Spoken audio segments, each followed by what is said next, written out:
यहाँ खड़े होंगे, फोटो जाना चाहिए महंत जी के साथ। पीछे हो जाओ भाई साहब।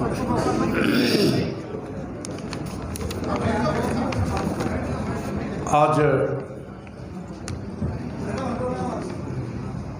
इस ऐतिहासिक कॉन्स्टिट्यूशन क्लब में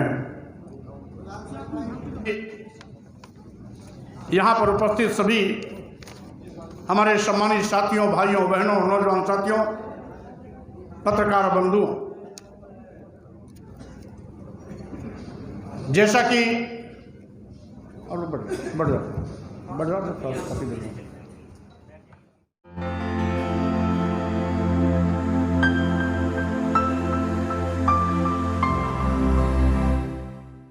देर नहीं बोलने वाले हैं। क्या आप जो है ये समझते हैं कि वास्तव में वो कासाय वस्त्र धारण करने के अधिकारी हैं? और ये जो कसौटी है केवल सुमित रतन के लिए नहीं है। कहीं आप समझें कि मैं आज सुमित रतन के बारे में बात कर रहा हूँ तो ये कसौटी केवल सुमित रतन के लिए है, नहीं। जब भी आप किसी व्यक्ति को कासाय वस्त्रों में लिपटा हुआ देखें तब इस गाथा को ज़रूर याद रखें, इस गाथा के अर्थ को ज़रूर याद रखें और देखें कि क्या ये सील का पालन कर रहा है, क्या ये सीलवान व्यक्ति है, सीलों पर प्रतिष्ठित है, क्या ये संयम और सत्य से युक्त है। अगर ऐसा हो तो आप निसंदेह उस व्यक्ति को आदर प्रस्तुत करें, उसका आदर करें, उसके लिए सभी ज़रूरत की चीज़ों को उसको प्रदान करें। तो साथियों, इसके साथ ही सुमित रतन जी ने उस FIR में यह भी लिखवाया कि ये व्यक्ति मुझसे 25,000 रुपये लेकर फरार है। अब 25,000 रुपये और सुमित रतन जी के, आप खुद सोचिए। जहाँ बुद्ध कहते हैं धम्मपद में, पुतामत्थि धनमत्थि इति बालो विहति अताहि अतनो नत्थि कुतो पुतो कुतो धनं, कि पुत्र मेरा है, धन मेरा है। ऐसा सोचकर मूर्ख लोग परेशान होते रहते हैं। जब मनुष्य का शरीर ही अपने आप नहीं है तो पुत्र और धन उसके कहाँ तक होंगे। अगर सुमित रतन ने 25,000 रुपये किसी व्यक्ति को दिए भी और वह लेकर फरार हो गया तो उसके पीछे कैसा विलाप, कैसा रोना, कैसा पीटना। और FIR कराना कोई सन्यासियों वाला कार्य तो है नहीं। FIR गृहस्थ लोगों के लिए है, सांसारिक लोगों के लिए है। सांसारिक लोग जो आपस में लड़ते झगड़ते रहते हैं, जिनके ज़मीन जायदाद का बंटवारे के केस चलते रहते हैं, उनके लिए FIR का प्रावधान जो है कानून में है, संविधान में है। लेकिन जो सन्यासी हो गया है, जो परिव्राजक बन गया है, जिसने घर छोड़ दिया है, उसके लिए किसी भी प्रकार की सांसारिक चीज़ों से किसी भी प्रकार का मोह, या वो ये कहे कि ये मेरा है, ये मेरा नहीं है, इन बातों से केवल यही अर्थ निकलता है कि वह व्यक्ति ढोंगी है, नितांत ढोंगी है। वह समाज को गुमराह कर रहा है, वह समाज को बहका रहा है, वह समाज को फुसला रहा है। तो साथियों, ये जो मैं बातें कर रहा हूँ, इन बातों की जांच करना बड़ी आवश्यक है। आपको हमेशा सोचना चाहिए।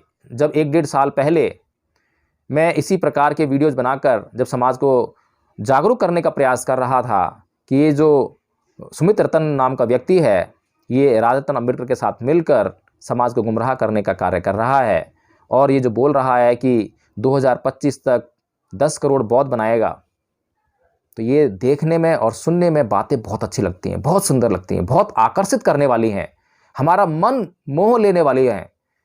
और ज़रा सी देर में हम जो मोहित हो जाते हैं कि ऐसा व्यक्ति वास्तव में कितना महान है, जो इस देश को 10 करोड़ बौद्ध देने वाला है 2025 तक। अगर इस देश में 2025 तक 10 करोड़ बौद्ध हो गए फिर तो सब कुछ अपना है। बस इतनी सी बात, और ये बात क्योंकि आपको अच्छी लगती है, आपको सुनना अच्छा लगता है, इसलिए आप बोलिए उस व्यक्ति के पीछे पीछे, बिना यह जांच किए कि यह व्यक्ति 2025 तक 10 करोड़ बौद्ध कैसे बनाएगा। इसके पास स्वयं कितने बौद्ध भिक्षु हैं जो समाज में जाकर बौद्ध धर्म का प्रचार प्रसार करेंगे। स्वयं क्या यह बौद्ध धर्म के तत्वों को जानता है, क्या यह धर्म को जानता है? जो व्यक्ति स्वयं धर्म को नहीं जानता है वो दूसरों को धार्मिक कैसे बनाएगा? क्या लोहे से, तांबे से, पीतल से सोने की वस्तुएं, सोने के आभूषण निर्मित किए जा सकते हैं? केवल सोने से ही सोने के आभूषण निर्मित किए जा सकते हैं। उनका निर्माण किया जा सकता है। इसीलिए केवल एक धार्मिक व्यक्ति, एक विशुद्ध रूप से बौद्ध भिक्षु ही बौद्ध बना सकता है, लोगों को धम्म दे सकता है, लोगों को धार्मिक जीवन जीने के लिए प्रेरित कर सकता है। जिसका स्वयं का जीवन पापमय हो, वो दूसरों को कैसे धार्मिक बनाएगा। तथागत बुद्ध धम्मपद में आगे कहते हैं कि याव जीवम पिचे बालो पंडितं पैरूपा सती नसो धम्मं विजानति दब्बी सुपरसंग यथा। कि यानी कि मूर्ख व्यक्ति विद्वान जनों की संगति में लाख रहे, कितना भी रहे, वो धम्म को, सधम्म को बिल्कुल भी नहीं जान सकता। उसी प्रकार से जिस प्रकार से दाल में पड़ी हुई जो कलछी होती है, चम्मच होती है, चमचा होता है, वो दाल के स्वाद को कभी नहीं जान पाती। इसी प्रकार भगवान बुद्ध आगे कहते हैं कि मुहूर्तमपि चे वीयु पंडितं पैरूपासति क्षिप्पं सो धम्मं विजानति जिह्वा सुपरसंग यथा। यानी कि यदि बुद्धिमान पुरुष, बुद्धिमान व्यक्ति एक मुहूर्त भर भी किसी पंडित की, किसी ज्ञानी की संगति में रहे, तो वह धम्म को उसी प्रकार से जान लेता है जिस प्रकार जीव दाल के स्वाद को जान लेती है। तो साथियों, इन बातों का यही अर्थ है कि ये जो सुमित रतन जी हैं, लाख चाहें कितने भी फ़ोटो खिंचवाएं, बड़े बड़े लोगों के साथ में, विद्वान लोगों के साथ में फ़ोटो खिंचवाएं, लेकिन उससे क्या फ़र्क होने वाला है। फ़ोटो तो अगर सुमित रतन जी विद्वान जन होते, धार्मिक होते, तो ये जो विद्वान लोग इनके साथ में सेल्फी खिंचवाते और अपनी सेल्फी खिंचवाकर सोशल मीडिया पर अपलोड करते कि देखिए आज हमारी भिक्खु सुमित रतन जी से मुलाकात हुई, आज उनका सानिध्य हमें प्राप्त हुआ। लेकिन ये तो उल्टा हो रहा है, उल्टी गंगा बह रही है। जहाँ पर इन विद्वान जनों को भिक्खु सुमित रतन के साथ में सेल्फी खिंचवानी चाहिए थी और सोशल मीडिया पर अपलोड करनी चाहिए थी, वहाँ पर तो सुमित रतन जी इनके साथ में फ़ोटो खिंचवा रहे हैं, खिंचवाने के लिए उतावले हो रहे हैं, खिंचवाने के लिए धक्का मुक्की करने पर उतारू हो रहे हैं, खिंचवाने के लिए कुछ भी कर गुजरने के लिए तैयार हैं और उसको सोशल मीडिया पर अपलोड करते हैं। साथियों, ये आचरण आपको जांच करनी है इसकी। मेरे कहने में मत आ जाना, जय भीम प्रकाश कह रहा है तो सही ही होगा, ऐसा नहीं है, कभी भी मत करना। चाहे मैं बहुत लंबे अरसे तक केवल और केवल सत्य भाषण करूं, सत्य बोलूं और आपका विश्वास जीत लूं, उसके बाद भी हमेशा जागरूक रहना, क्योंकि बुद्ध के अष्टांगिक मार्ग का एक तत्व है सम्मा सति, जो ये कहता है कि हमेशा जागरूक रहें, हमेशा जांच करते रहें। कभी भी किसी बात को केवल इसलिए ना मानो कि कोई विद्वान जन कह रहा है, कि वह बहुत लंबे समय तक केवल सत्य ही बोलता आया है, इसलिए अपनी बुद्धि पर विश्वास करें। साथियों, आगे बुद्ध कहते हैं कि सेलो यथा एक घनो वाते नंग न समीरति एवं निंदा प्रशांसु न समिजयंती पंडिता। यानी कि जिस प्रकार से बहुत बड़े हवा का झोंका आए, आंधी आए, तूफान आए, लेकिन जो सेल पर्वत है वो अपने स्थान से कभी नहीं डिगता, उसी प्रकार से विद्वान जन कभी भी अपनी निंदा से विचलित नहीं होते, अपनी प्रशंसा से विचलित नहीं होते। उनके लिए निंदा और प्रशंसा का कोई महत्व नहीं है, वे हमेशा समता में स्थित रहते हैं। और सुमित रतन जी, जरा सी किसी ने उनकी क्या निंदा कर दी, उसके बाद सोशल मीडिया पर आप बहुत से लोगों ने उनकी जो गालियां हैं, उनकी बौछार सुनी होगी, उनके क्रोध का प्रदर्शन देखा होगा। तो आप स्वयं निर्णय कीजिए। बुद्ध आपको मार्गदर्शन देने के लिए पर्याप्त आपको जो है गाथाएँ बता रहे हैं धम्मपद में। आप धम्मपद का अध्ययन कीजिए और जांच कीजिए कि क्या हो रहा है, क्या होना चाहिए। इसके अलावा बुद्ध कहते हैं कि अक्कोधेन जिने कोधंग असाधुंग साधुना जिने जिने कदरियंग दानेन अलिक सच्चिवादनंग। यानी कि क्रोध को अक्रोध से जीतिए, असाधुता को, यानी कि जो लोग दुष्ट होते हैं उनकी दुष्टता को भलाई से जीतिए, और जो कंजूसी है उसको दान देकर जीतिए। और जो झूठ है, झूठ बोलना है, झूठ बोलने की प्रवृत्ति है, उसको सच बोलकर जीतिए। अगर जीतना है तो इस प्रकार से जीतिए। अगर नीलम बौद्ध जी ने, राहुल नागपाल ने या कुछ लोगों ने सुमित रतन की कुछ निंदा कर दी थी, कुछ बुराई कर दी थी, और सुमित रतन जी को ये लगता था कि ये जो है गलत है, ये सही नहीं है, तो उनको क्या करना चाहिए था? उनको समाज को क्या देना चाहिए था? उनका व्यवहार किस प्रकार से होना चाहिए था? अगर वे वास्तव में भिक्खु होते तो वे सेल पर्वत की तरह अडिग रहते, अविचल रहते। वे उससे घबराते नहीं और संयम गहराता उनके अंदर, और उस गहराए हुए संयम से वे दुनिया का मन जीत लेते। और जिस प्रकार से बुद्ध के सामने भी बार बार ऐसी विपत्तियां आई हैं। एक बार चिंचाय नाम की जो महिला है, वो अपने पेट पर लकड़ियों का गट्ठर बांधकर बुद्ध के सामने प्रकट हो गई भरी सभा में, और वहाँ पर बुद्ध पर आरोप लगाया कि ये जो मेरा पेट निकल आया है, मैं जो गर्भवती हो गई हूँ, इसका कारण बुद्ध हैं। इतनी बड़ी बात, इतना बड़ा संकट बुद्ध के ऊपर आया था।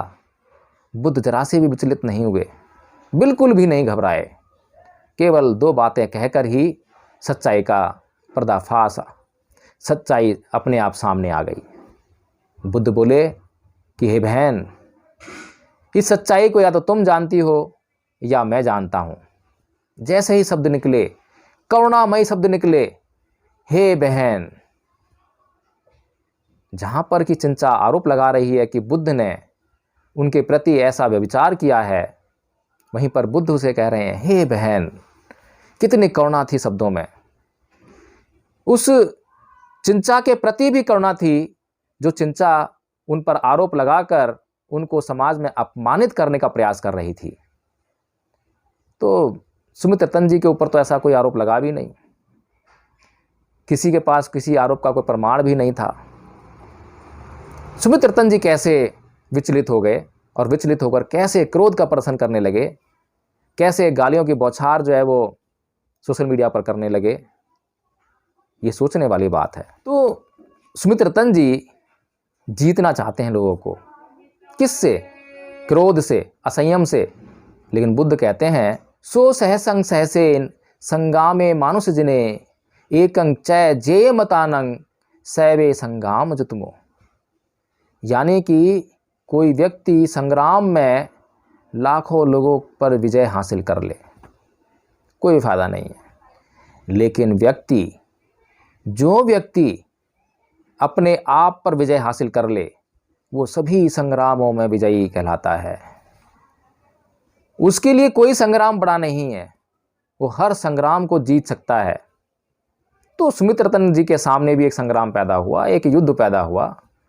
उस युद्ध में अगर उन्होंने अपने ऊपर विजय हासिल की होती तो किसी को जीतने की आवश्यकता ही न रह जाती, सभी अपने आप से विजित हो जाते।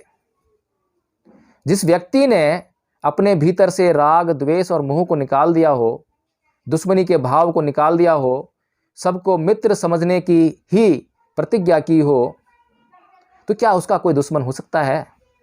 अगर सुमित रतन जी के अंदर तनिक भी मैत्री का भाव होता तो कभी भी वो समाज के किसी भी व्यक्ति के प्रति कटुता का भाव लेकर ही नहीं आते। एफआईआर तो बहुत दूर की बात है। एफआईआर से क्या होना था, क्या नहीं होना था। और सुमित रतन जी किस बात से पीड़ित हैं? बुद्ध का धम्म पूरा का पूरा उसी बात पर आधारित है। यंग ऐसा सहती जम्मिंग तणहा लोके विसतिका शोका तस्य पवढ़ंती अविबड्ढंग वै विरणंग। यानी कि ये जो विष रूपी तृष्णा है, जिसको अपने वश में कर लेती है, उसके शोक उसी तरह से बढ़ते हैं जिस प्रकार से वर्षा काल में विरण बढ़ती है। जैसा कि आपने देखा होगा कि वर्षा काल में जो घास है वो किस तरह से बढ़ती है। तो ये जो तृष्णा है, आप सुमित रतन जी के भीतर झांक कर देखिए क्या दिखाई देता है। क्या तृष्णाओं से भरा हुआ एक इंसान आपको दिखाई नहीं देता? कि लोग मेरी बात सुने, कि लोग मुझे बौद्ध भिक्षु कहें, कि लोग मेरा सत्कार करें, कि लोग मुझे धन दें, कि लोगों पर मैं राज करूं, कि मैं MLC बन जाऊं, कि मैं MP बन जाऊं, कि मैं अखिलेश जी की पार्टी से बन जाऊं, मैं अखिलेश जी के लिए ये काम करूं तो अखिलेश जी कल मुझे जो है राज्यसभा में भेज दें। स्वामी प्रसाद मौर्य जी के साथ में मिलकर समाज को अपने पक्ष में करने का काम करूं, ताकि कल जब मौका मिलेगा, जब अखिलेश जी की पार्टी जब सत्ता में आएगी, तब वहाँ से MLC बनेंगे, वहाँ से MP बनेंगे। तो जब MP और MLC बनने की बारी आए तो उसमें अखिलेश जी की कृपा मेरे ऊपर हो जाए। क्या इतनी सारी तृष्णाओं से भरा हुआ एक इंसान आपको दिखाई नहीं देता है? मैं फिर से आपको सतर्क कर रहा हूँ, जागरूक कर रहा हूँ कि कभी भी ना मान लीजिए कि जय भीम प्रकाश बोल रहा है इसलिए उसकी बात पर यकीन कर लीजिए। मैं केवल तथ्य प्रस्तुत कर रहा हूँ, रिपोर्टिंग कर रहा हूँ। हो सकता है कि इसमें मेरा अपना निजी स्वार्थ निहित हो सकता है कि जय भीम प्रकाश अपने स्वार्थ के लिए बोल रहा हो सकता है कि जय भीम प्रकाश के अंदर द्वेष हो। जय भीम प्रकाश एक गृहस्थ व्यक्ति है। जय भीम प्रकाश काषाय वस्त्रधारी नहीं है। जय भीम प्रकाश बुद्ध के मार्ग का अनुसरण करने का प्रयास गृहस्थ रहकर कर रहा है। तो उसके अंदर राग भी होगा, द्वेष भी होगा, मोह भी होगा, सारे तत्व होंगे। कम हो सकते हैं लेकिन विराजमान रहेंगे। हो सकता है कि मैं किसी न किसी राग से पीड़ित होकर, किसी द्वेष से पीड़ित होकर सुमित रतन जी के खिलाफ ये बातें कह रहा हूँ। इसलिए आपको सतर्क रहना है, जागरूक रहना है, आपको उसकी जांच करनी है, स्वयं देखना है। बहुत मौके मिलेंगे देखने के। ऐसा नहीं है कि एक व्यक्ति ने आज निर्णय लिया, उसे पता चला कि वो तो बहुत द्वेषी है, और जैसे ही पता लगा तो उसने निर्णय किया कि अब वह द्वेष नहीं करेगा, और अगले ही पल से उसके भीतर से द्वेष निकल गया। ऐसा नहीं है। ये जो राग है, द्वेष है, मोह है, ये शरीर का एक हिस्सा है, अभिन्न अंग है, आपके चित्त का अभिन्न अंग है। आपके चित्त जिसका निर्माण इतने सालों में हुआ है, अब तक जो आपने जीवन जिया है, उससे जितने विकार आपके भीतर पैदा हुए हैं, अगर उन विकारों को आपको निकाल बाहर करना है तो उसके लिए बहुत परिश्रम करना होगा, और इतना परिश्रम करने के बाद ही आप उन विकारों से मुक्त हो पाएंगे। तो इसलिए ऐसा नहीं है कि सुमित रतन जी के बारे में यह वीडियो अब बनाया जा रहा है। सुमित रतन जी ने इस वीडियो को देख लिया तो अब अगले ही क्षण से वे विकार मुक्त हो जाएंगे। विकार तो बने रहेंगे, प्रयास करेंगे तो भी उन्हें बहुत समय लगेगा। इसीलिए जांच कीजिए। तो अंत में जाते जाते एक बात कि भिक्खु को हमेशा क्या करना चाहिए। तो बुद्ध ने कहा है कि चखुना सबरो साधु, साधु सोते नंग सबरो, घाणेन सबरो साधु, साधु जिग भाय सबरो, कायेन सबरो साधु, साधु वाचाय सबरो, मनसा सबरो साधु, साधु सबवत सबरो, सबवत सम्मुतो भिक्खु सब दुखा पमुच्चति। यानी कि आँखों का सबर, जीभ का सबर, कान का सबर, नाक का सबर, यानी सबर मतलब संयम, इस काया का सबर संयम, मन का सबर संयम, ये जो सभी प्रकार के संयम हैं ये भिक्खु के अंदर होने चाहिए। इन सब का संयम एक भिक्खु के अंदर होना ही चाहिए। और जो भिक्खु इन सब का संयम रखता है, करता है, उसका पालन करता है, वो सभी प्रकार के दुखों से मुक्त हो जाता है। तो अंत में आप लोगों के लिए मेरे पास इतना ही, और आपसे अनुरोध है कि आप कृपया करके अगर सामाजिक कार्य कर रहे हैं तो अत्तदीपो भव, अपना मार्गदर्शन स्वयं करें, स्वयं जागरूक रहें, दूसरों की हमेशा जांच करते रहें, अपनी भी जांच करें और दूसरों की भी जांच करें। किसी भी व्यक्ति की बातों पर अनुसरण करने से पूर्व उसकी पूरी तरह से जांच कर लें। बुद्ध ने भी स्वयं यही कहा है कि केवल मेरी वाणी के आकर्षण में या मेरे किसी भी प्रकार के आकर्षण में आकर आप मेरी शरण ग्रहण मत करो। सबसे पहले अपने सभी संदेहों को मिटाओ, प्रश्न करो जितने ऊंचे आप प्रश्न करोगे उतनी ही श्रद्धा गहराई से आपके भीतर घर करेगी। और आप प्रश्न नहीं करोगे, किसी प्रकार की जांच नहीं करोगे और केवल आकर्षण के वशीभूत होकर मेरी शरण आ जाओगे, तो वो श्रद्धा नहीं रहेगी, वो श्रद्धा अंधश्रद्धा रहेगी, अंधश्रद्धा बन जाएगी। भवतु सब मंगलम। जय भीम, नमो बुद्धाय।